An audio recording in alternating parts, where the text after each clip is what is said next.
Everyone has their perfect game. That one game that you'll love till the day you finally decide to drink that lemon-flavored bleach. There are a ton of typical classics for the GameCube. You always hear the same shit. My favorite, Smash Bros. What are you fucking gay? I'm gonna take you to a world you probably don't want to ever go to. It's the early 2000s, I think. I honestly don't remember much of my childhood. My parents are divorced, so far everything's normal. Every Thursday and every other weekend, I'd have to go to my dad's house. Now, being a dipshit 7-year-old, typically that would be fine. But one problem, my dad didn't have internet. Ever. Even now. He didn't have cable. We only had DVDs nuts and a GameCube. That GameCube I actually got for him one year for his birthday. It's the Pokemon XD edition because yes, I really am that gay. XD. Point is, I didn't have shit to do when I was there except watch entire seasons of Burn Notice and Psych and play the GameCube. GameCube Gems. Games that I personally think are genuine pieces of art. A masterpiece, if you will.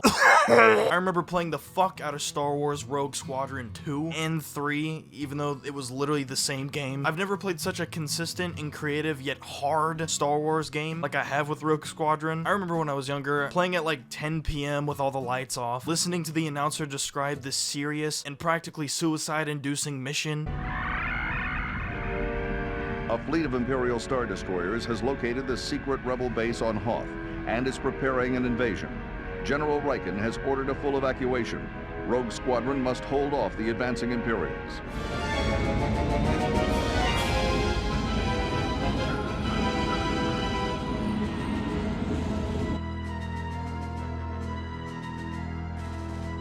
Let's just say my couch is brown for a reason. The joke is I shit my pants. You might talk shit, but seriously, Ratatouille was an amazing game to play on the GameCube. Typically, games based on a cartoon movie usually don't do well, yet somehow this game flipped that shit around for me. I've completed the game probably 5 or 6 times now, but I don't think I've even seen the movie more than once. Harry Potter and the Filipino Stone and the Chamber of Secrets changed my life and my perspective on single-player gaming forever. Side note, play the PC version of those games as well. It's like a completely different game, yet somehow it's still a banger. Bang these nuts on this dick. Now, I know most of these games can be played on other consoles, like that thing, Soulja Boy.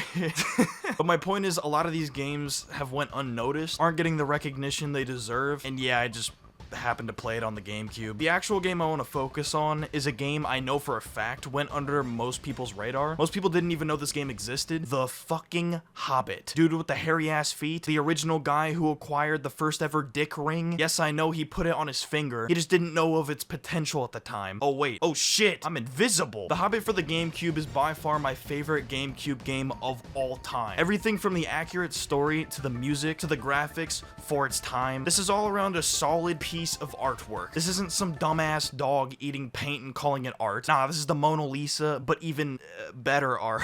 The gameplay. Back in 2003 when the game released, it felt like this was the movie I've always wanted for this story. It depicts the Hobbit so well in its gameplay, cinematics, and just the structure of the game itself. Yeah, I know there was a cartoon movie version. We don't talk about that shit. I miss the days when video games not only encouraged, but rewarded players for pushing boundaries and exploring every possible crevice of a level. At the end of a level, seeing that you collected every experience gem, coin, and chest was so jizz-inducing. That's that OCD talking, boy. They rewarded the player in a way where you didn't have to heavily explore if you didn't want to, but fuck you when shit gets hard. There are these scrolls where you learn new and upgraded abilities, and they're level specific, so if you miss that scroll and dip to the next level, you can never go back to get it, dumbass. It won't ruin your experience of the game, just like how you don't need to collect every experience gem and coin, but you'll benefit so much more if you do. There's never a dull moment in the game. You're either competing in the Olympics to beat Lara Croft and how much you f***ing swing and climb shit, or you're riding an old-ass minecart like it's in an abandoned mine shaft from Roblox, right before having to fight a shit ton of goblins. The environments are always beautifully designed. Every level's something different both visually and audibly, minus those fucking audio glitches. I forgot there was a chest up here. God. god. I don't know what the f it is, but soundtracks from the olden days of gaming were god tier. Now it just sounds like OG Mudbone threw his massive f***ing dick on the table, and that's the whole soundtrack. The graphics. Game was made in 2003. Look at it. Mwah, amazing. There's action, there's puzzles, there's secrets, there's bitches, there's PvE, PvP, Stealthy Boy. There's so much content in this game, 15 plus hours of pure entertainment. I haven't truly had an experience like that in a video game in years. And the fact that I still go back every once in a while to fully play and beat the game over and over, a single player game, that really shows something. I've probably beaten the game 25 to 30 times now, and it takes anywhere from 10 to 20 hours to beat the game. I think the moral of the story is we all have our favorite game. And we all have our favorite clothing. Your favorites should be at shop.goldmine.live. Get the dankest, cleanest, slickest shit on the internet. For example, the sellout shirt. I'm not kidding. I went on a first date wearing this long sleeve shirt, and we're still dating today. So basically, I'm saying my clothes will 100% get you a girlfriend. Now go throw your wallet at shop.goldmine.live like it's the next Steam summer sale. Oh, and don't forget to like and subscribe, plus. Thank you.